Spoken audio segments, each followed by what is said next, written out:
Stalin की दूसरी शादी करीब 12 साल तक चली। दूसरी बीवी का नाम नादेज्जा था।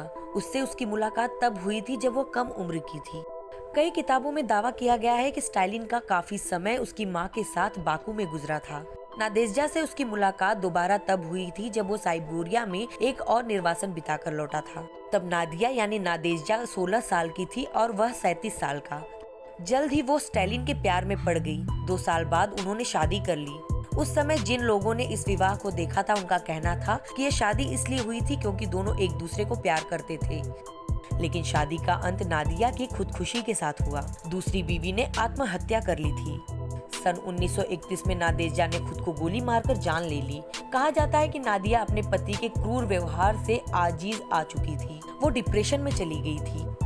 रूस के प्रमुख वेबसाइट रसिया बियॉन्ड में येकेटेरिना सिनेलचिकोवा की रिपोर्ट के अनुसार स्टालिन ने कम से कम 10 बार नादिया का अबॉर्शन करवाया था। हालांकि नादिया से स्टालिन को 2 बच्चे हुए। एक बेटा था जिसका नाम था वैसिली और दूसरी बेटी थी जिसका नाम था स्वेतलाना। नादिया की आत्महत्या के बाद ये चर्चाएं रही कि स्टालिन का अफेयर अपनी साली से भी चला।